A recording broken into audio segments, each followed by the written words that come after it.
Oh, okay. All right, so welcome back to the show. My name is Willpower Coix, pro boxer and your boxing coach, alongside with Tom from the band Way to Go Radio.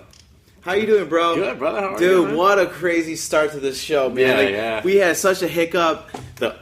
First of all, we had the mouse I forgot at home, and then the keyboard wasn't working. And like I always say, there's always, when technology wants to work, it won't. Exactly. And when you expect it to work, I can't even think of it. I'm so fucking lost right now.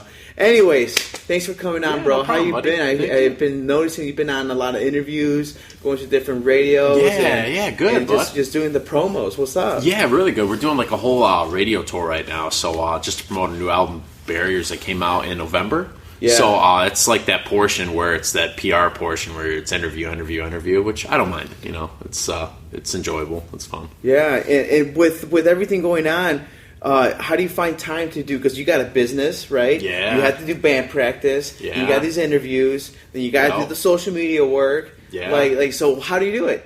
It's crazy. You got to work out. You look good in shape. it's- He's also a member at Power. Yes. Awesome. Yeah, no, I box twice a week here. Lift weights, run 6 miles a day, 6 days a week, and then band practice twice a week. Then all the band stuff. I teach 3 nights a week someplace, and then I got my own business. So yeah, it's crazy, man. And tell us a bit about your business. 'Cause I know you do a couple things. You do lessons and tune pianos. Yeah, I tune pianos. move. Moved pianos and tuned pianos and repaired them for quite some time. And then it's nice because then I can do the band thing basically full time, do that part time, and not have to get a real job. I feel like that's the secret then, because I told fighters, and I don't know if they're listening to me. Probably not. They should be, because they should be, right? I'm telling you, like, your job, your passion should always be your passion, your career. That's what I'm saying, because as a coach, I'm a boxing trainer. Right. You know, when I'm ready to go back for a fight, I'm a boxing gym. Right? I'm always here. I'm always there. There's no excuse. And since you're in music, you're dabbling with a bunch of musicians. You're dabbling with a bunch of people who like music. And you get to, go house to house. And, I'm also this. I'm also a band. Yeah. You know, and your career in music is also your job, your business, your passion. And that's what I'm talking about, man. Yes. That's how you find the time. Definitely. Yeah, exactly. It's definitely that hustle. You're always juggling something, but I'm one to stay busy. When I sit and I get too dormant, man, I go nuts. Like, even today, it's like a snowy Sunday in Chicago. We're doing a podcast. You're working. Mm-hmm. You know, like, if I sit for too long of a time, I get really antsy. You know, I feel like I need to do something. So I like being busy. It's good. Yeah. You know? And so, guys, tell me about these glasses, man. Where'd you get them? How do you get them? That's a secret. No one's gonna know, because otherwise I'll have a bunch of clones out there. No, but when we did the last record, we were a whole nother band. So sometimes we would get reviews where they would start. It's kind of weird, man, knocking your physical appearance, and it's not always like it's not a bad thing, but sometimes it's like. I don't want to say this, but we had like a bass player who's a pretty good looking dude. My brother's a pretty good looking dude. I don't think I'm a troll, but I'm not going to call myself a good looking dude. But they would do interviews and they would just start listing like, hey, these guys are all about their looks, they're pretty boys, this, that, and the other. And they'd write 2 columns about it without mentioning the music. And I was like, we never mentioned anything about that. It's not like we were shirtless on the cover of our CD or anything. Yeah.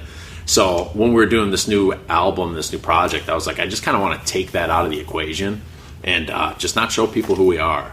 The other guys, they're okay with it. But for some weird reason, I'm like, I'm just going to wear these glasses. So I had this discussion. Be some beauty, some mystique. Exactly. And that's another thing, too. Like, there's not a lot of... When we were kids, there was so much more imagination, where sometimes I would be, like, backstage at a concert, and I'd be like, man, I wonder if they're on the tour bus. I wonder if they're backstage. I wonder what they're doing. Yeah. And my mind would roll. And that made, like, the experience, like, twice as good for me. How long do those classes last? For hours? Yeah, or it's 2 hours, about 20 minutes. Yeah, about like a couple hours. Okay. Yeah, when we practice sets with them right now, like they're lasting the whole time. So nice. This was nice. Otherwise, I might have to have like a battery spare change or something like that. Yeah, or second. Yeah, second. Otherwise, you're some weirdo wearing sunglasses in the room. Yeah, they look like blue blockers, or I got like a canine somewhere, like I'm blind. Yeah, so did you take it a little bit from Kanye? Because Kanye kind of has something like that, no? No, it was really weird. I just had this idea. I'm like, we were in band practice. I was talking to my brother, and I was like, I think I want to do something like this. And I'm like, he's like, dude, if you thought of it, somebody's made them. So I like, Googled it, and then I found them, and I was like, no kidding. So we were on this a few years ago, And then I think the guy from Muse I saw in his last tour started using something similar. And I was like, man, had we gotten this out a little earlier, but it's okay. I'm still going to rock them. They look good, man. Thanks, dude. You always got to have that extra. I saw, like, some rappers, they come in with some weird outfits just to get more attention on them. Why is he wearing that? Who is this guy? And they ask questions, and then all of a sudden, it's just it's an attention grabber. I saw ASAP Rocky wearing, those bandanas, those handkerchiefs. Yeah. He had it above, like, Little Red Riding Hood. It's like, what? Why? Across his face. It was yellow, but, it just had this, like, dude, it was so weird. And then you got, like, rappers like Tyler, the Creator. Yeah, with the wig. Which he won the Grammy for the best rap album of the year. And I'm like, that's weird. I would never think that he would be able to get a Grammy because it's such a prestigious, it's award. And he made a statement saying, I feel like it's a backhanded comment. To me, calling me a rapper or saying best rap album of the year is almost saying the N-word to me. And it's just a put me in the box kind of award. But it's like, and he said, it's like when you have your little cousin over to play video games and you don't want him to feel bad, so you give him an unplugged controller so that way he feels better about himself. He's a part of the group. That's how I feel. I'm like, wow, that was kind of deep. I'll take your Grammy, homie. Like, so I'll take it if you don't want it. But so he goes on, like, you ever hear his music? I haven't, but I've heard some interviews with him on Rick Rubin's podcast. So the younger Tyler, he made some weird albums, some weird raps, like some weird, like, dark, rap. Yeah. But now he completely changed his image. And he still has that mystique about him, like, okay, I gotta check him out. And then he caught me into that whole thing where, And with him, he has a style of, he uses other people to do his rhymes and the singing. He did all the beats and all the lyrics and all that stuff. And he barely puts in any effort. In his concert in the Grammys, he's doing, wow! And then you're like thinking, he won the Grammy? Yeah, but then all of a sudden you start hearing the beat, the music, and then he has got a couple licks in it, and like, this is actually really genius. Catches you. I want you to check him out. Yeah, I'm going to. I will, man. And with that being said, so different, so diverse from consider that being rap. Because I don't consider that rap. Right. I consider that a complete different genre. There's mumble rap, right? There's New York style rap. There's all those different types of hip hop. Where do you fall in with your style of music as far as like, oh, they're not just some other rock band, some alternative band? Yeah, this is crazy because we've been talking to a lot of stations lately, and some of them were saying we're kind of too rock to be on the alternative stations. And then there's another station out in Seattle that was like, you were too alternative to be on the rock stations. So it's like we're kind of in the middle somewhere. I think we fuse a lot of technology and samples and beats and synths and some of the stuff from like hip-hop bass.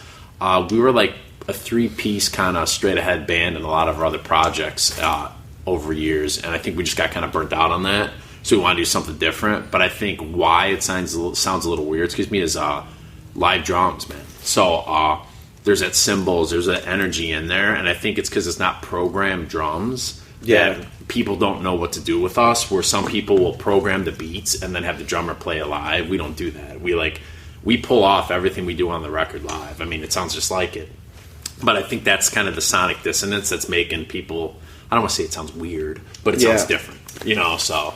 Yeah, exactly. Listen to your album. There's so many things going on. You got electronic synth, and then your voice gets, what you put, I don't know, filters? What you call it? Yeah, there's a lot of filters, when reverb. You see, reverb, there you go. Yeah. Like, you got different audio. And so when you came up, because I kind of thinking maybe he's trying to take what the title "Way to Go" radio sound, like it's got that. Yeah, it's, like I don't know how to explain it myself. Like it's more of like electronic, rock. We really indie, really like Fantagram and Young the Giant and even the Neighborhood. But I think we kind of fuse that with some of our like old school references that we always really liked, like Kasabian, Stereophonics. We like a lot of European bands, and I think sometimes that's why The Way I Seen or something. It's crazy. It's like the inside joke that's been going on for like a decade now. Whether even it was the other incarnations of the band we're in. We get a review or something from a friend, and somebody will be like, hey, you know what you sound like? And I automatically know that they're going to say David Bowie. Every time. David Bowie. Every time. I don't see David. Wait, I don't get your it. voice? Yes, and I don't get it, but dude, I mean, I guess it's a compliment. I mean, he's the man, but I gotta listen to more David Bowie. I liked him, but like there was no conscious effort to call him even an influence. I mean, we knew who he was. He was a cool dude, but every single person. We're just having this discussion with my bass player. We're driving to a radio interview a couple weeks ago, and he's like, dude, last minute, I went to a concert with some buddies. They wanted to hear the band. Threw it on. He's like, guess who you sound like? And we started laughing. Every single person's David Bowie. So, I don't know. Hopefully it's a good thing, But all the millennials watching are like, who the hell is David Bowie? Yeah, I'm David Bowie. He's like, just ride with it. Just tell everybody. Yeah, he's biggest influence. He's like, or just talk trash. I'm like, well, I can't do that. But yeah, we were doing the radio interview, and over my head, the crowd couldn't see it when they were streaming it. There was a huge David Bowie poster. So my bass player like kicks me under the table and like just points real quick, and I'm like, Dad, like, because I can't escape it. It's everywhere. So yeah, but I don't know if I sound like him. I guess it'd be. Have you ever had? I know anybody tell you that like you have a fighting style that's reminiscent of anybody or? Well, yeah. I mean, a lot. I used to knock out a lot of people with body shots. So I will always take, the way I always watch Julio Cesar Chavez. Highlights on how he knocked out guys with his body shot. He always had that nice, good short left hook. And then, I like Mayweather a lot. I like the way he moves, the way he flows, the way he's able to catch punches and return punches, and the shoulder roll. And I learned a lot. I learned a lot from Mayweather, the way he counterattacks, the way he, doesn't go all in right away. He kind of builds up, and then he starts putting in the pressure to finish out the job. So, I mean, I got a lot of influence, and there's a lot of boxers I look up to. And I've always had this scene where I will always only look at the top 3 fighters. Okay. Because there's a reason why they're up, makes sense, ranked so high. So you could really learn boxing from the top 3. And not saying you can't learn from any other boxer or anybody else, but just to see what they do, what they eat, how they train, what moves that they make, expedite that and how process. I can do that, you know.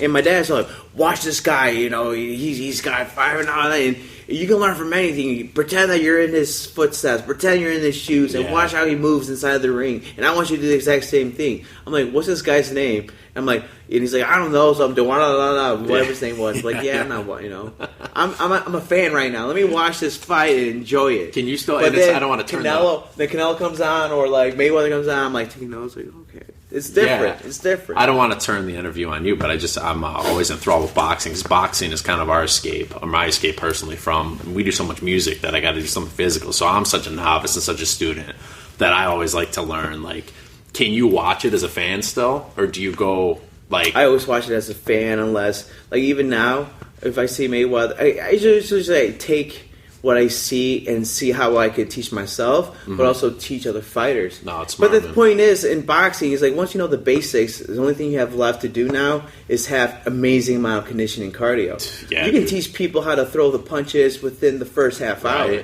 But what ends up happening is that they start to fatigue, and all of a sudden they can't throw the technique anymore. And that's what pisses me off a lot. Yeah, dude. And I hope they're watching to understand that the real boxing training is when you're fighting, when you're sparring, and there's a different element that people need to start to recognize when they choose this sport is that you're going to learn really fast, but now it only ends as the hard work, which is the conditioning. Yeah. And I guess the same thing with I guess a lot of it in boxing kind of goes hand to hand with anything in life.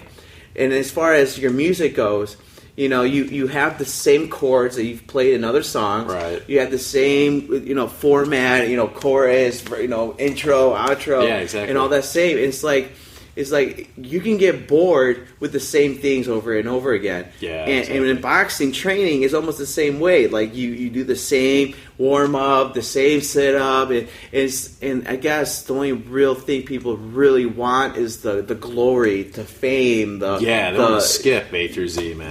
What's the word? When people look up to you, admiration. Yeah, admiration. And I guess you get at some point in everyone's career, and I'm sure you felt this way too. You get overworked, or you get stagnant, or burnt out, and I guess coming from where you're going right now, you get these highs. You got radio interviews, you got different things you're doing, and what do you do when you get to those points? Because even doing radio, getting asked the same question, it gets fucking exhausting. Yeah, you're so excited, and all of a sudden you do too much. You're like, oh shit, same question. I think it's just a process. Like for us, it's like it'd be like if you were training when you're boxing. Like you're not necessarily digging every single step of it, but you have that fight, like or fear. Like I don't want to go on stage and be embarrassed by anybody. I don't like. I want to murder every single show we ever do. So even when we're playing a set, and we might only play like 50 minutes and do a set at the Metro or something, we'll practice a set 10 hours a week and just grind it. And just at the end of the day, sometimes you're burnt, but you've got that in your head to be like, well, it's for the bigger picture. Like this is for promoting the album that we worked on for so many years. So you peak and valley, depending on, sometimes like right now I'm having fun, man. I'm having a really good interview. Sometimes there's bigger... You can't really judge on the station, or expectations is the word. That's a great line. Yeah, like expectations are the worst. Yeah, because we'll have a couple big stations or big opportunities. Like, hey man, it's going to be huge, it's going to be good, and it's either like a really dull, bad interview, or they change stuff last minute on you, where it'd be like you training for I don't know how many weeks out for a fight, and your opponent gets hurt, and they swap it out. Like, there's always that kind of chaos. But the only way you can kind of manage and control that is through that preparation and that work. So you just stay calm. We had one a couple of weeks ago. We pulled it off, and we showed up, and the input list of all the stuff we use in order to play live and sound good, we gave to them like 2 weeks prior. Yeah. And we showed up, and they're like, well, no, we can't do this, we can't do that. And then you start to almost like not have that argument, but they're like, hey, man, we're representing what we're doing here. It'd be like me telling you you can't throw a left hook, and a left hook's your power punch. Like, dude, you can't do that well. And like the Doors, when they went on the Sullivan Show, they said you can't say light my fire or something. They had to change the lyrics, and they're like, fuck you, right? Yeah, we've had a lot of those instances, so I think a lot of times just managing expectations, you never know. And then we did a little radio show earlier in the month, man. We had such a good time. And at first, you're kind of like, oh, man, like, I don't know about this. Like, and then we show it up with an open mind, and we had a blast, man. And that's a good way to look at it. There's a lot of young fighters we got right now who want to fight. And like deep down inside, I almost feel like they're not ready because they have no idea what they're going up against. And how do I get them to really understand that like you're getting there, you're almost there, and that's to the point now. I'm like, you know what? All right, you ready? Because it's not enough me to convince you not. And I know he's like at this last tipping point. But like just this defense I want to work on. Right. If he can fix more of his defense, he's absolutely ready. Because I see too much hits. I see too much unnecessary punishment. Damage, yeah. I think. Let me make sure that doesn't turn off completely. Okay, cool. We're still live through the phone, right? Yeah, we're still live on the phone. Yeah, and I think in the meantime, man, like we were saying, it's kind of discipline, man, comes with age, and it comes kind of with like humility. You go take that beating, like you'll find out real quick. Like different scenario, different situation. Now all of a sudden you're taking damage. You go home with a nice little beating because you didn't train and do what your coach told you. That's like you're trying to avoid them from that lesson. But like I know the struggle because I teach as well. Sometimes that lesson's unavoidable. You can only like inject so much of yourself inside your student or your pupil in your instance. So looking good on the live. How's everyone? You guys hear the sound okay? Let me know. There's only so much you can evoke into people, and they gotta do the rest. Right. Everybody knows what they need to do to lose weight. They gotta work out, constantly eat healthy. But even though they know the information, they still gotta do it. Yeah. I always use my sister as an example, and I love her to death, and I hope she's never called me out on it or been offended by it. Maybe she doesn't watch my show. Yeah, we'll see. We'll find out. We'll find out quickly. Wait, here we go. She has a degree, and even my mom has the same thing. They have a degree, and they went to college. They pay all this money to student loans to do exactly what they're being taught. Right. But they're not doing their field. They're not doing their job in which they just got a degree, which they say nowadays, as long as you have a degree, you can get anything, right? Yeah. Because they look at that through your resume. But the thing is, like, you wanted to be a broadcast journalist, be on TV. Technically, you can still do that. Now, expectations of being on WGN News or NBC News or Dateline, that's going to take time and years and people to know, right? And I guess in the Fox News, you had to do some favors for the high-ups at Fox News. What's his name? Rob, I forget his name. I know you're talking about. They just had the movie out on it, with Margot Robbie and everybody in it, No, not Was that a different one? No, the Fox News chairman, the CEO, he died a long time ago. Oh, okay. Robert Atlas.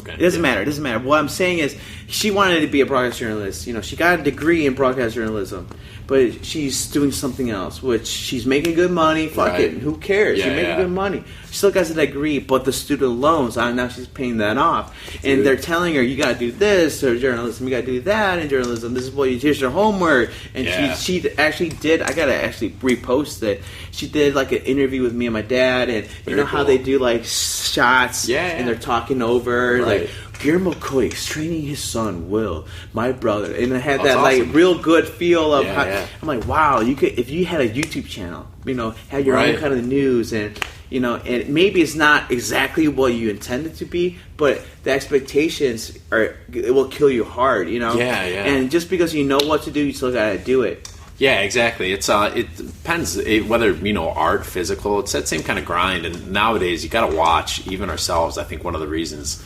I have to kind of curtail some of my speech because I'm very focused, and it comes across, I don't want to say jerky, where the other guys in the band have a way to balance me out. I'm obsessive. So when I start talking about like working and grinding and no excuses, and I don't want to hear everyone's got an excuse, and when you start to say that, dude, it turns people off nowadays because people are like, whoa, man, like. I want to make believe that I'm going to be this by doing nothing, and you're messing with my whole vision here. Like, this is like a perpetuated state of show and tell that I never grew out of. So, like, I want to have everybody follow me on my journey, but I'm not putting in the work for the journey. Like, that social media is great, man. It's a great tool. I get it. The internet. We're on it right now. I mean, obviously, it's great. But sometimes, like, I'll question some people's lack of focus where, like, okay, like you said, there's Instagram boxers. The same thing with musicians. I've had students that will learn like 3 or 4 chords, and they would quit and start their little YouTube channel of them like playing live. And I'm like, dude, this is not how it's done yet. Like that time that you're posting, like you at 20%, you could be grinding to get yourself to 80. Like put that work in. Like you don't always have to tell everybody about it. Show me the finished product. You know, like there's nothing wrong. Like maybe I'm being hypocritical also because I'm way too close to the music business. Where I do enjoy watching that if it's like a boxer. Like I will like watch those like behind the scenes and how they're training for the big fights. I do enjoy that, but those guys are usually have already had some kind of level of success that makes me want to watch them train. You know, so you can always kind of learn, but sometimes I don't know. I question people's motivation where it's like, hey, everybody look at me, and then like you look and you're kind of like, what are you doing to make me like? Where's the substance behind it? Like, you know, don't cry wolf. Like. What are your skills? I had a guy the other day, it was probably a month or 2 ago at the gym. It was really funny. He came up to me, he's a good dude. And he's like, Tom, I just don't get this whole social media thing, man. And I'm like, I'm kind of the wrong guy because I'm not always the best one to ask, you know? Yeah. And I'm like, okay. He's like, I don't understand why everyone would post everything. And his name was Osama. He's a really cool dude. I'm like, Osama. Why people post everything? Yeah, and I told him, like, dude, here's why, Osama, you can't relate to it. Like, he's a dentist, has his own practice, been working for years. I'm like... Right now, it'd be like a new kid would go get a smock and some dental gear and be like, hey, everybody, I'm going to be a dentist. I'm going to dental school. And every week, he's like having everybody, hey, I got my first book. I'm doing this. It's me doing my homework. And it's me doing this. I'm like, do you have time to do that? And he's like, no. And I'm like, because you're too busy being a dentist. So it's kind of like you're doing it, man. And so that's sometimes the disconnect from me where it's kind of like, don't tell me what you're going to do. Show me you doing it. Like, hey, man, pulled the cavity out, made it, graduated. Like, cool. Like, so I don't know. But I could just be getting crotchety as well. You know, like, I totally agree with everything you're saying. And you have everybody has their right to do what they want on social media. They just don't have a good return on it. Yeah. Because that doesn't do anything for you or not. No. If you're posting, this is me doing my job. Right. But if the return isn't... There's no return. And it's kind of, like I say, boxing is so relative to everything that you're saying right now because when people are hitting the bad, they're just hitting the bad. Yeah, right. There's no substance what they're doing. Yeah, they're just hitting the bag. No. To me, when I hit the bag, because I know the language of boxing, I'm working on my left hook to the body. I'm trying to set up, you know. Yeah. I'm doing it with my eyes closed, same left hook. And sometimes I miss on purpose so I can hit it right. Right. You know, so I'm doing the same thing for that 4 rounds of heavy bag. Yeah. And anybody walking in just see somebody hitting the bag. Right. But to you and I and anybody else who knows the secret about boxing, I'm actually working on my technique. I'm actually working on my step. You know? And with social media, everybody's got to find their way of what is giving me the best return. Is doing and posting nothing give me the best for my money or my time, or is posting some little thing that can give me something back? Yeah, and it's different for all. And like, I don't like want to judge. Like, okay, I think another reason I caught myself in the past too is because I would get like down on it. Where I'm like, dude, I don't need to see you make a peanut butter and jelly sandwich. like, not to be a jerk. Like, it doesn't fulfill anything.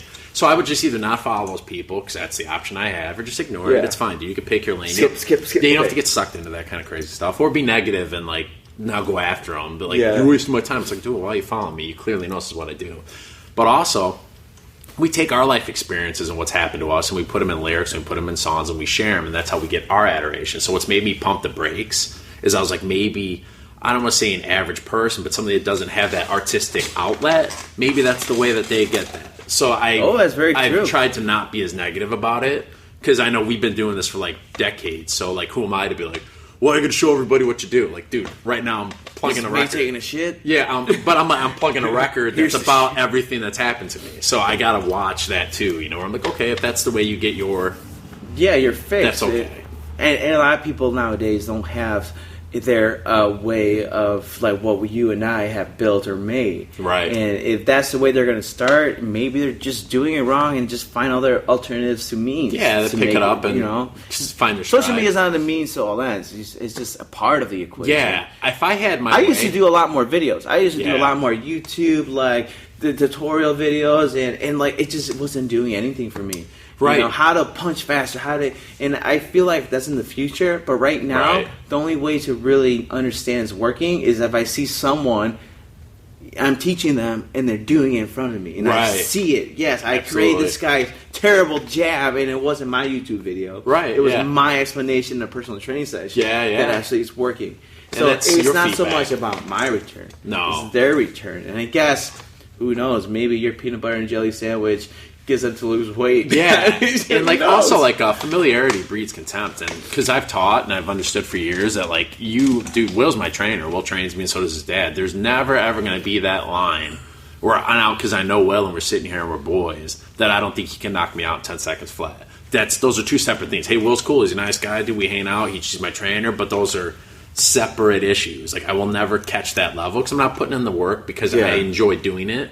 But like you were going to say with that familiarity, like breeds contempt. I was going somewhere with that.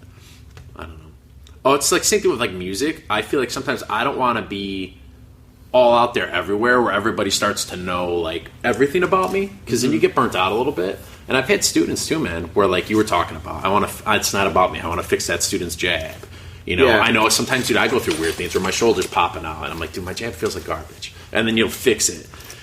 It's not about you. So now I'm not like, hey, Will, can you do it? Of course I can do it, bro. That's why I'm teaching. So like sometimes I'll have students that'll get a little too big for the britches, and then you like they don't want to hear that. You'll smoke them and be like, okay, we're gonna play like a big boy now. You want to play how I practice? Cool. Every single time I make a mistake, I play that mistake 10 times in a row, and I stop and I go back to the beginning and I play that to punish myself. And they just want to go through it. And I'm like, well, dude, you're not going to be to this level with skipping stops. So, and that's where, I don't know, I want to say social media is skipping stops. It's not always. But you're only getting such a fragmented section of what's actually happening that could be the mindset of a younger generation because they're not seeing. Like, dude, when did you start boxing? 16, like fighting, competing, 16. But all my life, pretty much. As far as throwing hands. So I have to catch myself. Sometimes we'll be in the rain, and you'll be like, no, Tom, like this. And you'll do it, like, and I'm like, like I just get so pissed because I couldn't do it 10 times in a row, and then I stop myself. I'm like, dude, he's been doing it forever. He's a pro. So, of course, he made it look easy. He should make it look easy. Yeah. You know? So I have to, like, catch myself because I don't want to say down on myself, but I'm so obsessive with doing it right. Yeah, exactly. And, dude, you and I will have these conversations every once in a while about when I'm in the rain, when we're goofing around. Yeah. Training.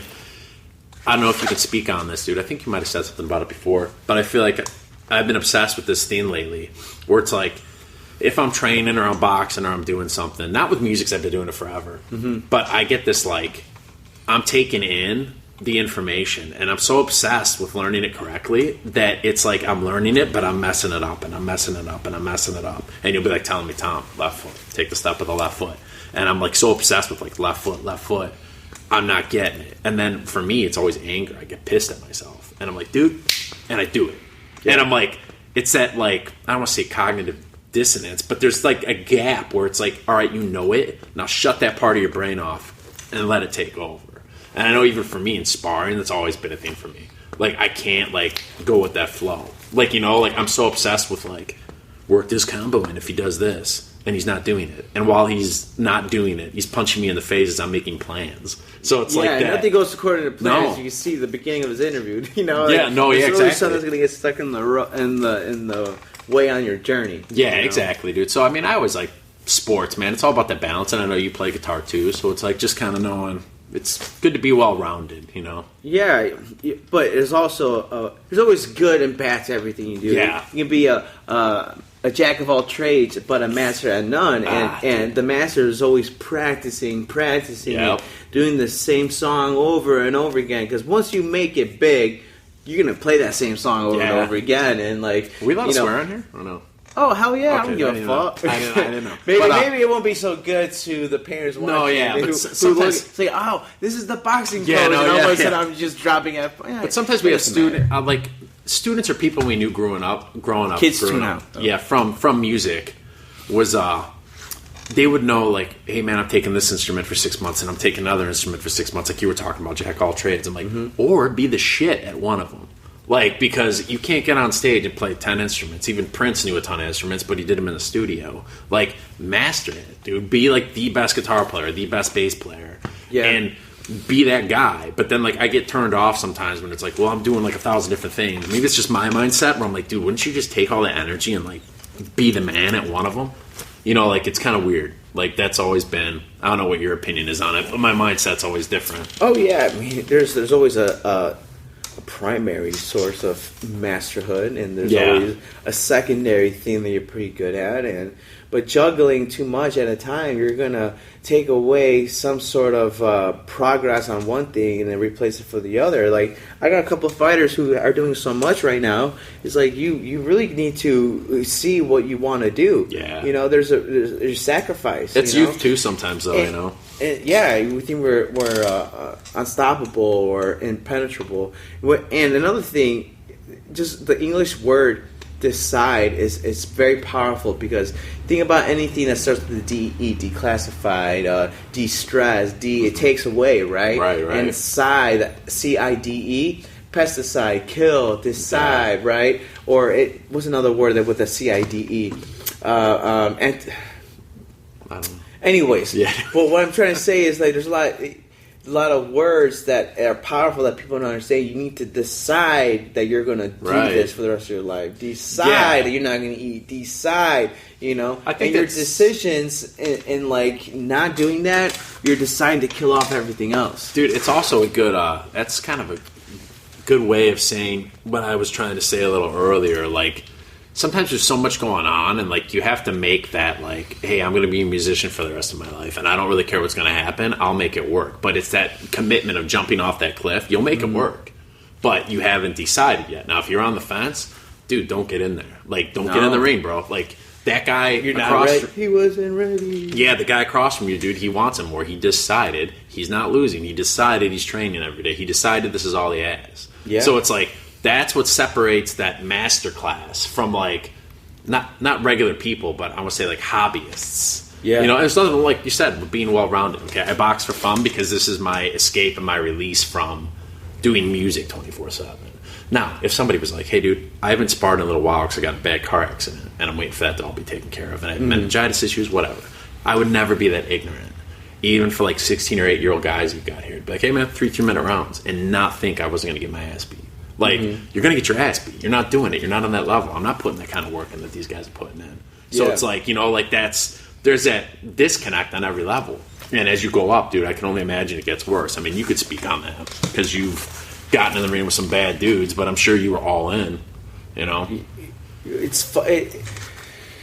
I had my father to not disappoint, and because of that, it was outside of my own disappointment. You know, my disappointment was not to disappoint my dad and get fucking yelled at for the 30-minute, hour drive coming home. Yeah, you know, so that made me a better fighter to not quit and to decide to keep fighting, to keep going with my broken jaw, and that happened. That not quitting with my broken jaw was because I decided not to quit and just keep pushing myself through the hard moments in the sparring. But you got to have those getting your ass beat moments in the ring, you know. And frankly, I thank him a lot for having me become tougher, because I was kind of a wimp growing up, and I kind of needed something to help me build my confidence and feel like I'm a man, you know, and be that kind of type, not so much of a asshole or more of a alpha male, but to hold my own ground. Those people are always usually the most chilled, man. Once you have that inside confidence. I had a student not too long ago that wanted to box, and he's like, man, he's a younger kid. He's like, there's these kids that are picking on me at school, and I just want to beat them up. And I'm like, dude, what's going to happen? You're going to box, and you're going to turn into Clark Kent instead of Superman, because you know you can be Superman, so you don't want to go there because you've seen people get hurt. You know what you can do to them. It's good. It's going to build your self-confidence. But if you think you're just going to, what you think you're going to step in here for turns you into the opposite person. Like, if I'm in a scenario and I know this guy has no idea what he's doing, I'm like, bro, I don't want any trouble. Get away. And it's not because I'm like, hey, I'm scared to fight you. It's like, dude, you don't know what you're walking into. There's going to be consequences, and it's going to get bad. So you turn into the opposite guy. Whereas if you were 16 and didn't have any fighting experience, you want to test where you're at. You might be like, yeah, dude, let's do this. You know, where I'll be like, I'll do it if I have to, man. But it's not like on my number one agenda to prove to you what I can do. Oh, absolutely. So people are always going to test you too. Yeah, and that's fine. But all my life boxing, I've never gotten to a street fight. And it's not because I don't look for it. Right. And anytime that I was in a confrontation, there was always this. I didn't have I don't want to fight you, but I stand my own ground. And usually fighting is just a fear mechanism. It's a fight or flight response. And if you have that fear of being attacked, so you hit first. Right. Right, because you don't want to get hit first. Yeah. Exactly. Or you don't want to get embarrassed in front of your boys and your girl. Right. So you have that fear, so you're gonna hit.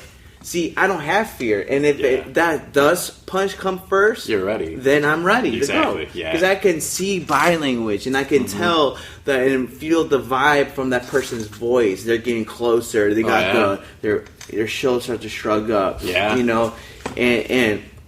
and I just can tell how to de-escalate the situation. And that just comes from boxing and the psychology of knowing when a fighter flinches. And boxing has helped me a lot in that regard. It's like you said, you stay more calm, and de-escalate's a good word. I mean, Dave and I were always notorious, my brother. D-E. Right? Yeah, there you go. I gotta find another side. We couldn't find the side. We will by the end of the day. But, no, I don't want to use that.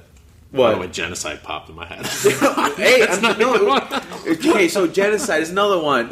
Genes, genocide, you killed, genes, DNA.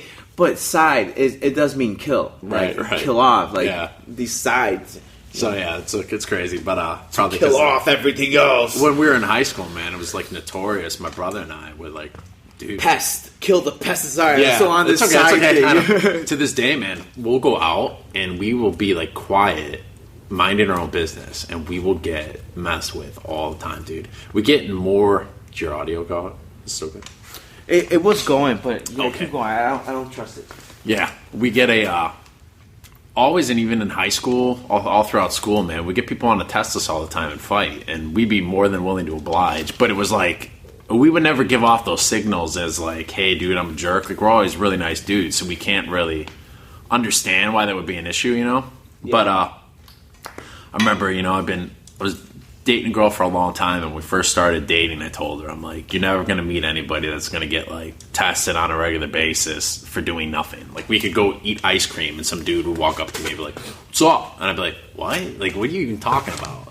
So she didn't really believe it at first. Dude, after dating for 6 months, still good? Yeah, we're still good. We got one watcher. Who's this one watcher? Say hello. How's the audio? 2 now. We got 2. Keep going. But, even we were dating for a while. After 6 months, she was like, I've never seen anything like it. So we'll just go someplace, and dude, it's just finds us, and we'd be chilling right now, just having a good conversation, and I can't avoid whatever kind of negative reaction is. And I think that's like almost like what you said. There's that like self-assured confidence where it's like, hey, bro, like I'm cool. I'm not trying to like try too hard to impress anybody. No. And when you have that self-confidence, you don't really need to. And I think, but sometimes people take exception to that. Your dad was saying that happens to him too. That trouble finds him? Yeah. Like, you know, you just walk into a place and somebody's got a test and you're like, whoa, dude, I'm in a good mood. Like, I'm cool. Like, we'd probably be friends if you didn't start out the conversation this way. But then it quickly rolls and you're just like, dude, yeah, I think fear is an underlying vibe that people carry with them because, like, looking over your shoulder too much is a terrible way to live. You know? Absolutely. And I guess it starts to find you and test you because other people have fear too. Yeah. And then just like-minded people start to kind of just come together. And I think that's what makes power boxing a great play, just to be more positive right now. Absolutely. You know, people start to see themselves in other people. Like, I like this guy, I like his vibe, I like the way he talks, or I like the way he's training, and all of a sudden you build and boom, boom, boom. Dude, this gym in particular, man, because I've been at quite a few, to give you guys like a nice little thumbs up, because I've been at a few, and it was the negative. It was like, hey, dude, let's break these people and get them out of here. And we were there for a long time, and it was like, you'd feel bad sometimes. A new guy would come in and be like, hey, man, I'm going to sign up, I'm going to box and stuff, and instead of being like, hey, come on in, start from where you're at. We're all going to grow as a team, no matter if you're at a 10 or you're at a 1. Like, we'll push each other. It was like, oh, you're at a 1, go up against a 10, and he's going to show you why you're a 1, and we'll see if you come back. And those dudes would get their ass kicked and never come back. And I'd be like, dude, what are you doing? Like, you know, like, dude, why would you, like, break that dude like that? Like, what are you getting out of that, you know? Yeah, and sometimes when someone signs up and they want to be a fighter, you know, and they have all this confidence in the world, and you have to break them up to build them up, but you don't want to break them down too much where they don't come back. And at the end of the day. And this is the only business that you are literally paying to get your ass beat. Yeah, and it depends how they're walking in. You almost have to, like increase the ass beating and then pull off. And this is what you gotta do, and then you beat their ass a little bit more. And this is what you gotta do. And I guess it's a weird business, and that's why we're power boxing and fitness. Yeah, right. Where the fitness part is the boxing workout, and the boxing is the hard stuff. We were here, but it's cool to see ones go up against a 10 because it's easy for a 10 to drop a number 1. Right. But you know what's also hard for a number 10? To not get hit by a 1, because at the end of the day, no matter if you got 2 legs, 2 hands, you can still get hit if you're not focused. Right. And if you get hit by a 1, being a number 10, how well are you a 10 then? No, that's true. You drop down to a fucking 5. Yeah, you know. But it happens. It happens. You know. Yeah, and it's always really supportive here, man. That's why I always like boxing, even as a sport, dude. The guys you train with, they do become like friends and family because you're like-minded. So it's like you build bonds at different gyms you go to, you know, over time. But here it's been, dude, almost 100% positive. I've never had any issues. Like yesterday, where I think I was doing class with your dad, rotating. And I got with Willis, who I know just sparred the day before, dude. He's been doing a lot more sparring work. Willis and I went in there, dude. I'm in trouble. Willis is going to tune me up. I haven't sparred. I'm out of rhythm. I know that.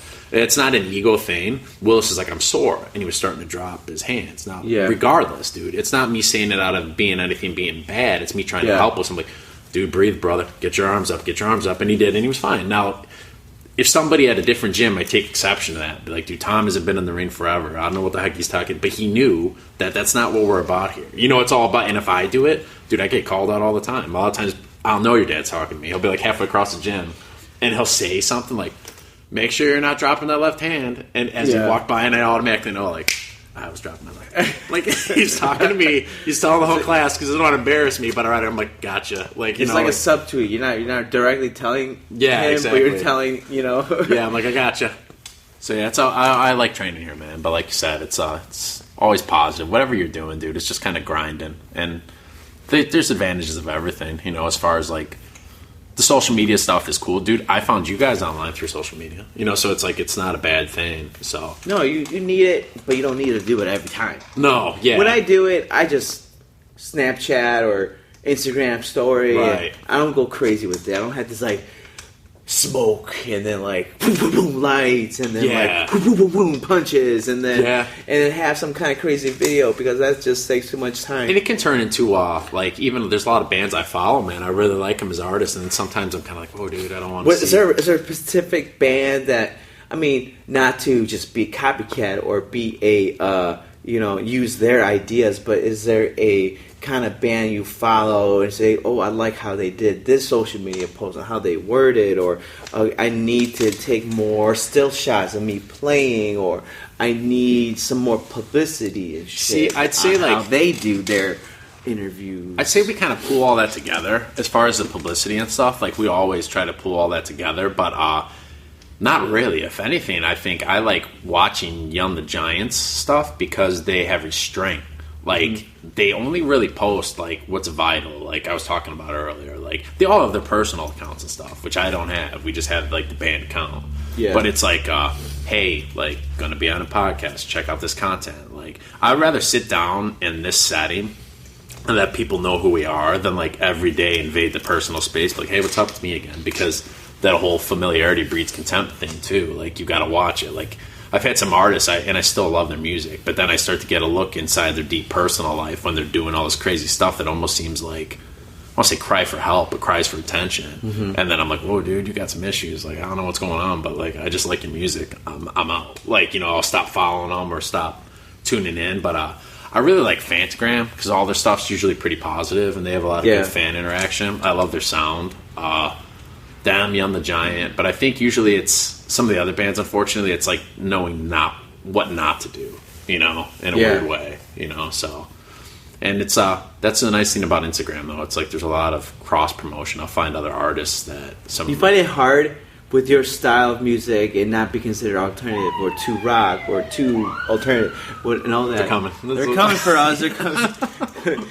Is there a struggle to really break out? Because, like I was saying, with Tyler the Creator being so freaking weird and having a song that starts up, like, how is that rap? I think it's in a weird way, man. We've learned from like trials and tribulations of like the other bands we were in. Yeah. I was only in one other band before this, man. Since we were 15, we were in there a long time. But I think we almost let our influences and what we saw ourselves being as take over.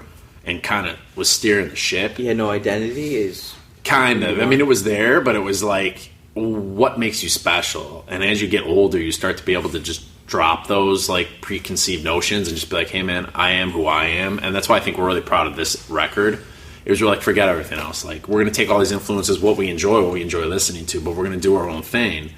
And it's a catch-22 because you pay for it on one end because they're like, well, you don't sound like so-and-so and so-and-so and so-and-so. Yeah. But when so-and-so came out, they didn't sound like anybody either. So it's like, if you're going to be a No Doubt, if you're going to be a Red Hot Chili Peppers, if you're going to be a Fantagram, they have influences you can hear in their music, but, dude, I always... you got to have your own. Yeah, or The Weeknd, man. As soon as that guy opens his mouth, you know it's him. Like, and it's like... It might take a little while to pop off, but I think the longevity is there because you've created something like Tyler the Creator, like you were saying. Like, people know who he is, man. It's synonymous, his sound. I forgot about it, man. Like, he won a Grammy? What? It was really interesting that he did. Yeah. And it's interesting how nowadays, like, the rap went to mumble rap, and now we have more electronic in the rock versus, like, bands who have more of a, harder sound. Or bands who have more of a poppy, like, cut my wrist and black my eyes. You ever heard that song?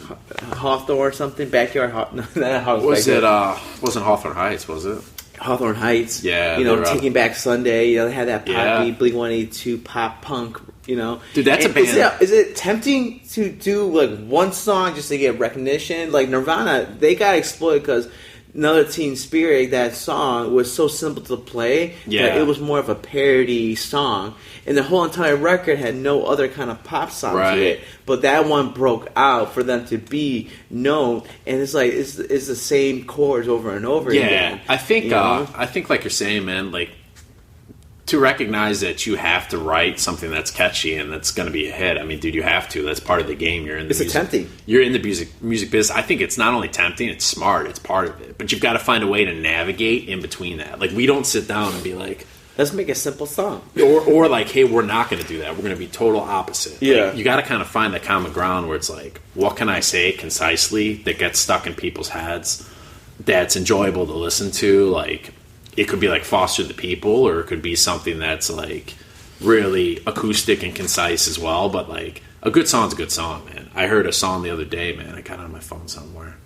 It was off Spotify. Somebody was listening to Spotify, and I was like, "What?" For the sheeps out there, they need something simple to listen to catch on to. And, yeah, and then the more like intellectual people who appreciate music, like, oh, I like that lick, the way the sound, the beat, and the guitar riff, and there's different moves, and there's just so much someone needs to digest. And when they listen to a song, it's like, I don't catch it, I don't hear that. I just want something that I could groove to, and you know, and it's like, you ever seen? There's a painting that got sold for like $500 million. You're talking about the banana, right? And it was all white. Oh yeah, that one too. Or it was all white. It was just a white paint canvas, and it sold over $500 million. I'm like, how is that art? It's you know, and like for my no appreciation to art, I will never see the value of that. Yeah, know? It's like I said, it's like, where do you draw the lines to be where you want to be, but not be who you don't want to be? I think that's the magic formula, brother. Like, I think that's like even what we were saying. Like, these songs that on our record, they have hooks, and they're all about deep, meaningful things that happen to us. So not back in the day, I think I would like shield some of that stuff and be like, well, dude, I want to talk about this, or I might rely more on metaphor instead of being literal. But I was listening to a lot of Lupe Fiasco, man, and I like he's such a wordsmith. I like how he just like says it how it is. Yeah. And it would hook me because I'm like, dude, why do people relate sometimes more to hip hop lately than they do rock and all that other stuff? And I'm like, it's simple. It's simple, dude. It's like, here's my diary, here's what's happening. I'm going to find a way to make it rhyme and make it cool, but like, you definitely know what he's talking about. There's not like a shroud. It's not shrouded in a veil. Like, you know what it's about. So I think back in the day, we would be a little too much radio friendly and trying too hard, where now it's like, you just find a more concise way to sum up what you're dealing with. Yeah. But you got to make it hooky. You know, like, there's always modes and moods for everything. Like you were saying, dude, there's sometimes one of my favorite bands, which no one looking at me would even realize, is Tahiti 80. Yeah. They're like a French pop band, dude. I put that in, I'm in the best mood ever. And sometimes it's just love songs, man. And I'm just like, it puts me in such a great mood. Yeah. There's other times, man, I'm going to listen to a little bit Fiasco. I'm going to listen to a little something heavier, Foster the People. Like, there's different moods. Mm-hmm. So I get it. It's like kind of what you're in the mood for. You just got to find. Yeah, I'm not going to play your music and have a good night with my girl, right? Yeah, no, like or I'm not going to take your music and just go jam. It's like, how do you describe your mood? How would you describe, if people want to listen to you, what mood they need to be in? Because like, not everybody is going to want to listen to the podcast. It's going to be more of a curiosity factor. I know Tom, I want to hear his music. Yeah. Or some fan coming in, I don't know who. Sometimes I got people I'm friends on Facebook I'm not friends with. They don't know me. I don't know. We just added each other. Yeah. No, it's the true. Curiosity factor. I'm thinking, man, like, because that's kind of it's a tough question. Never thought about it on this record. I'd say, like, there's so many moods inside the record, but it still has that like steady line where you kind of know what you're getting. Mm-hmm. It's pretty positive, dude. It's easy to listen to, but the lyrics are kind of spun in a direction where it's like there's some deep stuff going on in it. So it's like, God, I'm not really answering your question, but it's like, that's okay. You can listen to it and like you can kind of dive as deep as you want to dive into it. Mm-hmm. And there's like that balance of like, hey man, this has got a steady beat, dude. I'll give a shout out right now to even like the other guys in the band, man. Jason Jefferson, my brother Dave, and Justin on bass. Like, the juxtaposition would be like the way I would say it. There's songs that are like really about something heavy, a philosophical mood. But dude, the rhythm my brother's laying down. How do you help somebody? And I've always, and it's weird because me and my girl, I'd be listening to a song and it could be something like, it could say a lot of words about certain things that happen in life, or it could be something really deep and meaningful. It could be something that's, I don't know, stupid. I don't listen to lyrics. So how do you?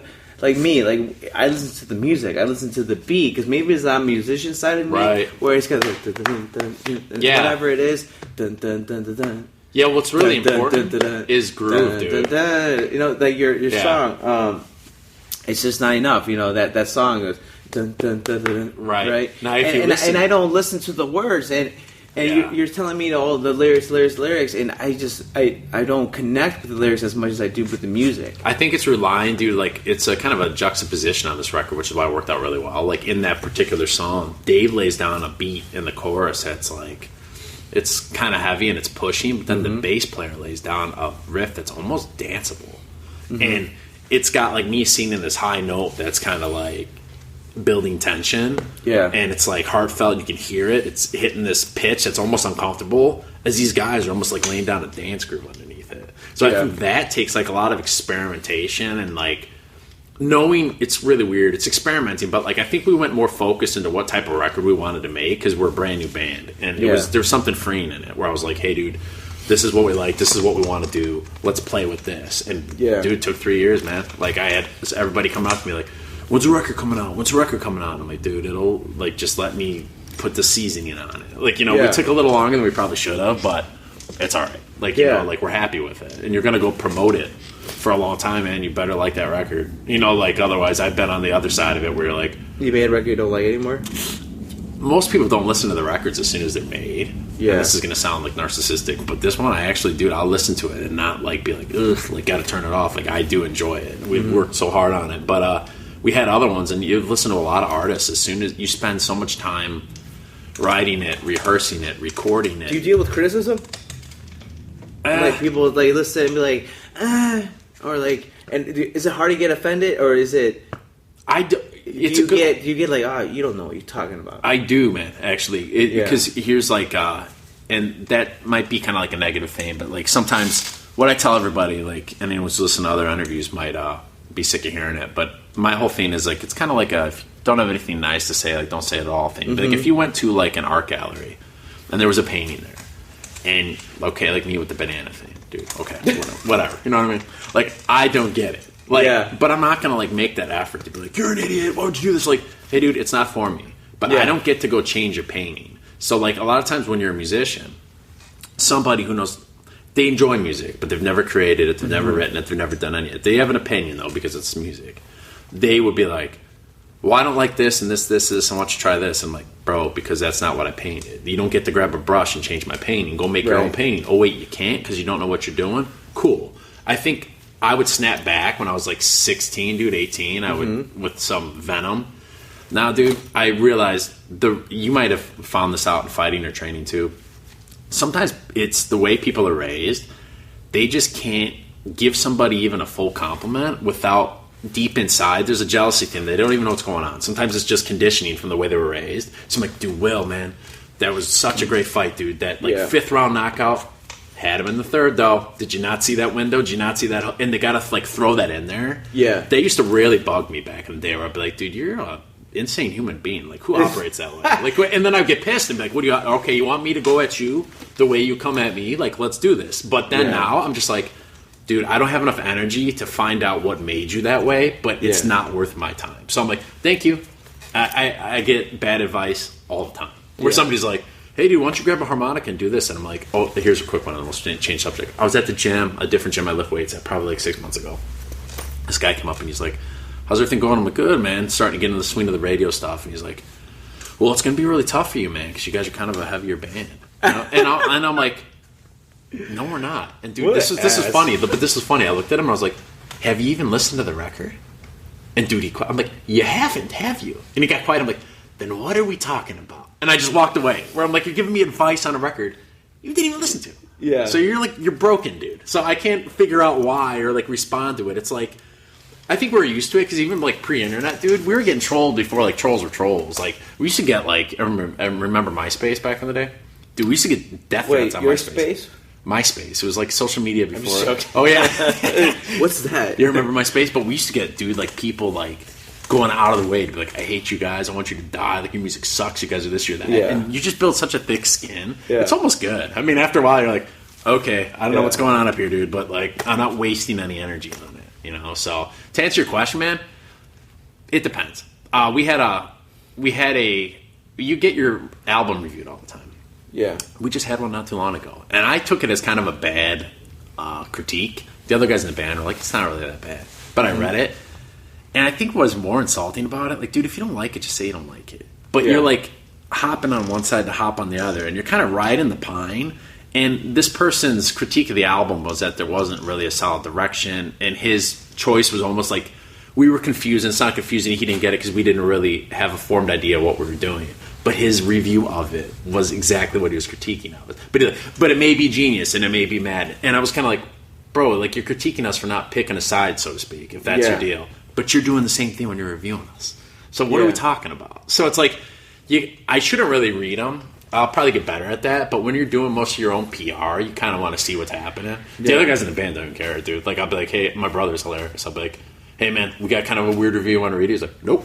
He's like brushing his teeth and keeps moving. Like, you know, it's just like... Yeah. But sometimes somebody in the band has to, and I think, unfortunately, it'd probably be me. Like, I don't know if you watch tapes on fights, you know, or anything that you were in. Did you guys critique? Like you? I'm my own worst critic. Me too, dude. You know, and like, I do take people's criticism into account, but I don't make that my next decision. That's good, man. That's a really good way to sum that up in a more concise manner than I just did the last 5 minutes. But yeah, that's sometimes short and simple, right? Yeah, exactly. And it's like I don't let people dictate what I'm going to do next. Almost, I'll take it as it should be taken, but I don't base my next moves on their criticism. Yeah, guess, no, you know? and I think, but it's healthy, but it's also you don't want to, you know, please somebody else for their well-being. Yeah. No, it makes sense, man. I think that's why we've always gravitated towards sports, and there's always that healthy balance, too, because art is so subjective that, like, you can be like, dude, I hate your logo, it sucks. And I'm like, well, it's like not your logo. I like it. But they're not necessarily wrong. That's their opinion on it. Now, if Will goes out in the 4th round, knocks some dude out, I'll pick, dude, end of story. Like, done. Like, raise his hand, winner. Yeah. So there is that concise, like, you might not like the way he did it. You might have some critique of his performance. Sports-wise, we're all armchair quarterbacks sometimes. But at the end of the day, dude, that decision is that decision. Like, he knocked him out. Winner. Like, you know, unless it goes the distance or there's a draw or something. But it's not as subjective as art, where art, like, somebody... Dude, I'll listen to some stuff. I've gotten better at it because I used to be, like, really hardcore when I was younger. I'm sure we all were. Where I'd listen to somebody, if they were, like, playing ukulele music, I'm like, dude, like, I'm dry even. Get out of here. This music sucks. And now I'm just like... Hey, dude, I'm just not into it. It's just not my thing. Like, it's not that it's bad. It's just I personally... You know, it's for critics. Who's the critic for the critic?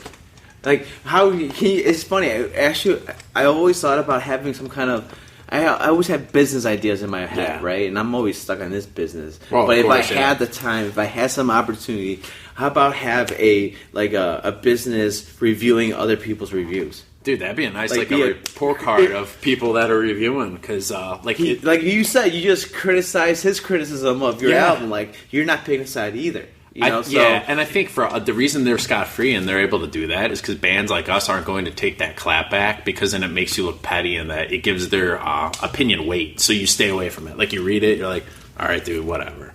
But you don't confront him with the same amount of criticism that he's confronting you. So that's actually not a bad idea, where you have these people held accountable for the way... Dude, you ever know sometimes you're, like, watching a movie and... maybe that criticism wasn't he was in a bad mood. Yeah, dude, who knows? It waves, you don't know. It'd be like... sometimes we'd watch a movie, dude. I go to a movie and I come home and I'll, like, read all the critics just blowing this thing up, and I'm like, did they watch the same movie I watched? Like, like, how did they get this from this? Like, did they even watch it? Like, sometimes you can even tell if somebody's even listened to your record. Like, when I'm reading that, I'm like, you didn't even listen to it. Like, you know, like, so you kind of use them, like, as promo, dude. They're throwing your name out there. You know, it's like... Yeah, there's no what is it, good, bad publicity? Yeah, I guess there's none. It's like, as long as you're able to withstand the fact that it's just an opinion, you're okay. Like, you can't, in opposite ways, you can't get too high on yourself, too. You know that from a fighter, dude. Will, you're the man, bro. You're going for this out. You're going to kill this guy. Like, you got to stay level, because otherwise, like, you're going to either stop growing or it's going to catch you. Same thing with band. Like, oh, we're so good, man. We're so awesome. You start feeling yourself, bro. Like, no one wants to be around that guy, You're turning yourself off, then. Yeah, exactly, dude. And you're not growing. You're not doing anything because you think you've achieved something. So, you know, it's different, but... It makes sense, you know, and another thing, who's the coach for the coach? Yeah, you know, I coach so many people, but there's times in my end of the day is like, well, I didn't get my workout in. Who's going to push me? Who's going to coach me? Right. Myself, because it's hard to coach yourself. There's some guys out there who think I'm going to come to the gym once a week and I'm going to be fighting in 2 months, and I'm running every day. I'm lifting weights every day. I'm hitting the bag of my house. I'm shadow boxing when I wake up in the morning, and it's like, I guess that's where social media helps me. Yeah. Let me see it then. You know, Yeah. I sometimes need that from these guys, but, you know, at the end of the day, like, I got too much shit going on. Well, I think don't you're need to there, worry too. about you either ready or not. Right. You know? I think you're there, the too, fight man. will expose the truth. You need somebody who's going to make you feel uncomfortable and push you out of your zone to grow. I don't care how hard you're hitting it at home, dude. Yeah. Like, that person's going to get that other 20% out of you because he knows, hey, dude, Tom thinks he's at 100. Tom's at 80. Right. He doesn't know that this is his ceiling because he's never hit that. I'm going to push him there. And that's where the training is huge, dude. Because, you know, like, from doing it for years, you're kind of like, oh, Tom thinks he's working hard. He's not working hard. All right, dude, let's almost puke today then if your cardio's so good. Like, you know, like, let's see how long it'll take it. Yeah. Sprints and all that stuff. So, I mean, there's always growth, man. I was just like, I appreciate the gym here and sports, and because it's just, they do go hand in hand, man. They really do. As long as you just kind of keep that level head and just, it's about the work, bro. Like, you know that. I'm not telling you. Oh, absolutely. And there's no real, I'm not looking for a real answer, but I've always questioned things like that. That's my mind goes in crazy places in that regard. Like, you know, you got a fighter who needs a coach, but who is the coach for the coach? Like, who teaches me how to coach somebody else? Yeah. I know there's parents here who want to coach their kid, but they're not expert enough to really know how to coach your kid. Right. So, like, can you coach a coach? Can a coach another coach? I don't know. And I'm not really looking for an answer. Right. But at the end of the day, no one coaches a coach, and no one criticizes a critic. Yeah. And it's like, you know, what do you... I don't know. I don't need an answer for it, but it's just funny how there's some places that you need to... there's some positions you could be in that, like, you have... you can do whatever you want, almost. I even heard on the... Dude, I watched this. I wish I knew the name of the documentary now because I forgot what it was. But I don't know if it was on, like, HBO or Epix or something. There was, like, Wayne Gretzky, Jerry Rice, and there's a couple of the sports guys. I told you about this a couple weeks ago when we were training. And it was... they were saying how important imagination was for them. And how, like we were talking about earlier, they weren't in, like, 1,000 things. So they had time to, like, shoot pucks in the backyard. And go through that scenario of like, hey, I'm dribbling through the legs and I'm doing this and I'm doing that. And Wayne Gretzky was like, dude, I wasn't a better athlete than most of these people. He's like, I wasn't, but I had the creativity on the ice to see stuff that other people didn't see. And I think, he's like, sometimes that's not coachable. Like, you can coach those drills, you can get them as good as they can, but then you also have to know when to let off, like you did on the bag earlier when you're saying you hit the bag, but dude, go play, create, man. Work on this, visualize, see this, like, and the people that do that, Jerry Rice did the same thing. He used to shut the lights off in his bedroom at night and just toss the football and feel the weight of it and toss it back and forth. And, like, he had time to, like, and Gretzky did other sports occasionally just to get away from it. So I guess it's just really knowing yourself and knowing, like, okay, dude, I'm pushing it. I do this all the time, and I'm my own worst enemy with this. I don't enjoy anything in the moment. So, like, while we're working, I'm like, that's good. I more. I like that. I'm like, more. Let's go. Cool. Good interview, bro. Good. Glad you liked it. We got 4 more coming up. Let's go. Let's book 10 more. And I do not stop until my body is like, yo, bro, you're done. And I either get sick or I get, like, I got to know when to, like, back off sometimes and just relax and enjoy what we're doing. Dude, we played to 10,000 people, a lot of famous bands. When I was there, all I was worried about was trying to be one of the best bands on that bill and crushing. And we were backstage, and I was like, we're going to be the best ones here. Let's do this. Let's kill this. Let's get famous. Instead of being like, dude, look at where we're at, man. Like, we were 11 years old picking up instruments, being like, one day, and we're doing it, and I can't even enjoy it because I'm thinking this is going to last forever because we've had such a steep incline that I'm not even enjoying the process. So it's one thing for me. I know even the people that know me are probably like, dude, you're so full of it, because I'll say that. I won't do it. Like, it's something I definitely need to work on. You know, everyone's like, great record, dude, great show, cool, you gotta see the next one. Yeah, good. Like, I can't take a compliment and be like, oh, that's good, man, cool. Like, I'm kind of like, it doesn't mean anything, and I just keep grinding. You know, and I think that's a good thing, but it could, dude, be counterproductive. I mean, ask me in a few years, we'll see. We'll find out soon enough, right? Yeah. So you like the way you took that direction of and it makes sense because, you know, like, I don't enjoy things in the moment. Sometimes I just kind of look at things after the fact. Yeah, right. You know, like, I guess I really did have a good time. And you got your moments where, you know, someone cracks a joke and you're laughing and oh shit, I gotta get focused again. And, I think it's like a win, and you feel bad about it, and then, you know, that doesn't matter. I think that's a winner's mentality, though, dude. Do you not? Like, I think that's like, I think everyone's like that. Like, that's really successful has got that psychopath, like, winner's mentality of, like, they just keep grinding. And then later on, like you said, you can look back with nostalgia and be like, oh man, that was kind of cool. But like, you don't let that noise kind of interfere with your workload, if that makes any sense, you know? It makes sense. Yeah, like I've never, since we're on different aspects of the fence, man, but we've had success in both our fields, it's like I enjoy this kind of stuff because even an interview like today is different, man, versus the radio.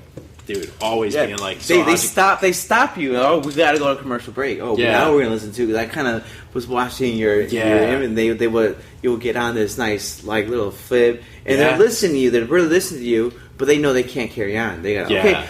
And we're going to listen to this next band. It's a podcast, man. The format's great. Like Joe Rogan show, all that kind of stuff. They go till they're done, and there's that dead air. We're like, I think we're good, man. How long have we been on the air? Like, right. When enough's been said, it's like, hey, dude, that's it. But it's hard to talk in sound bites. And even when I talk about, like, dude, I'm not going to go down this road. But the other day I was walking around, and there was, like, some debates on.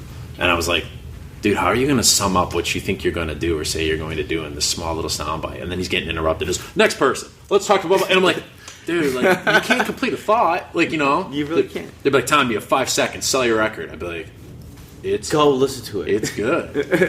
Jazz hands. Like, there's not enough time to really be like, okay, well, what's it about? How did this happen? Right. But yeah, like, we enjoy, like... And I think that's what you just got to let the people decide... to go and listen to it. It's like, hey, this is the record. It's your decision. Yeah, you can only be yourself, man. I've always done things like this. Like, if you guys know me and love me, I would go listen to it. Yeah. Put the guilt on them. Because if you don't listen to it, you guys really don't love me then. I think a lot of the problem is with me, dude, in particular. I think the other guys in the band, too, man, we were, like, super private, man. Like, before bands, I was not on social media. Like, I don't want anyone to know what I'm doing. Like, I'm very in the moment and private. Like, I got my circle of people. Like, if you know me, cool, I'll give you the shirt off my back. But, like, I'm not... Dude, and the older I'm getting, man, I want privacy. Like, I don't want anyone to know who I'm dating, what I'm doing, where I'm going. Like, it's kind of like, that's for me. Like, I'll share this part with you. And that could be because we put so much of that in our music where it's like you can listen to it. And then once I get that all out, I'm like, all right, dude, that's enough. Like, I can't let you get any more of that. Yeah. So, like, I have a tough time being a self-promoter, man. I can't, like... I'll tell people once or twice, like, hey, man, check this out. And then I'm not going to be like, check it out, just check it out, just check it out. I feel like I'm, like, badgering them. And you need to.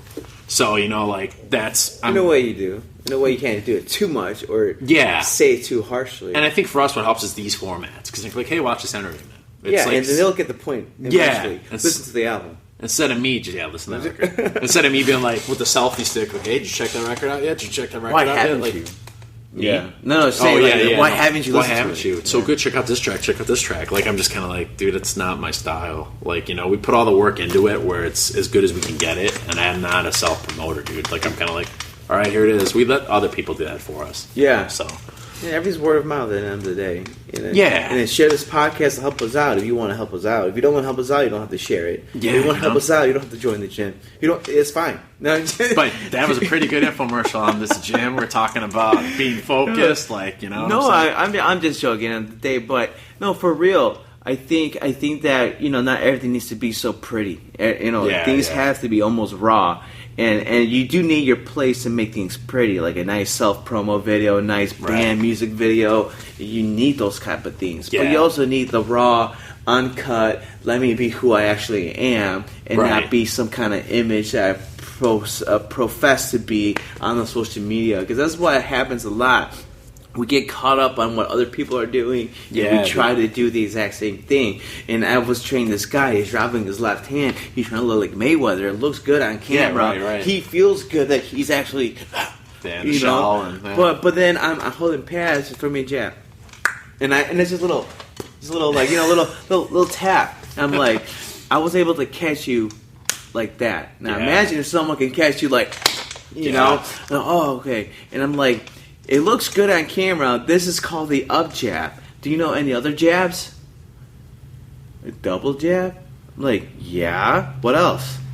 Yeah. Because he never thought about that. Right. And I'm like, you see anybody walking in, they see a guy punching. But to you and I, and you're about to learn right now, there's other types of jabs. You got the traditional. Yeah. You got the uppercut jab. You got the down up jab, right? Yep. You have the overhand jab. Right. You got a hooky jab. Yeah, the crazy. fake jab.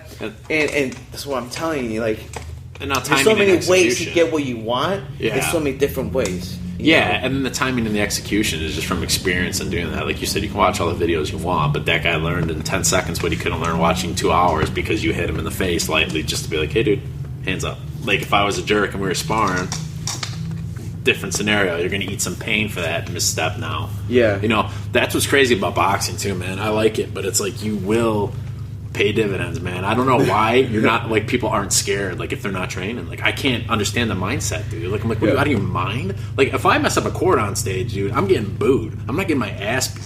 Like, I'm not going to, like, well, Tom, you messed up that cord. Like, I'm not going to go home possibly in a stretcher. Like, you know, like, dude, you do that in boxing and your ego's here and your skill level's here. Like, are you not scared? Like, I'd be petrified. You know, but it's like, I don't know, man. Sometimes ignorance is bliss. You know, I think sometimes until they actually step it in, like, if you can get that ego down to always think that you're nothing and just learn. I'll never think, dude, I'm going to know everything about music or sport or whatever, dude. You're always just pushing, you know, so I don't know. It's about doing. Lately, always. At the end of the day, it's always about doing. Yeah, you know. Yeah. Cool, man. Well, I think pretty good, huh? I think we are. I think we're wrapped it up. See, this is where the Joe Rogan thing happens. We look at each other like, it's been a while. I think we said all we're going to say. We're good. Time to eat. Yeah, time to eat, dude. And shovel, apparently, because I don't know what's going on out there. So let's just close it up with follow Tom. You just, I don't know everything. You get underscores and stuff. So. Yeah, just waytogoradio.com. You can get all of our links to all of our socials on there, like our YouTube or Instagram and all that. The album's on there. Yeah. Way to Go Radio and everything. Way to Go Radio. Yeah, just search that up. You'll see our little faces in not mine, the glasses, but you'll know where to go right away. You see the nose. Yep. Yeah, exactly. Tattoos. You see the note. Yeah, but you got Way to Go Radio, your website, waytogoradio.com. The album is Barriers. Yeah, that came out in November. So there's Spotify, Google Play Music. Everywhere you get music, you can stream it. So like right now, if you're on your phone and you hang this up, you just go ahead, open up that window. Anywhere you get music, Tidal, there's Deezer. We're all on these platforms that aren't even in the country. So we're everywhere. Yeah. So thank you for your time. Thank you, brother. For your time, appreciate it, everyone man. at home. Always. I'll see you guys in the next round.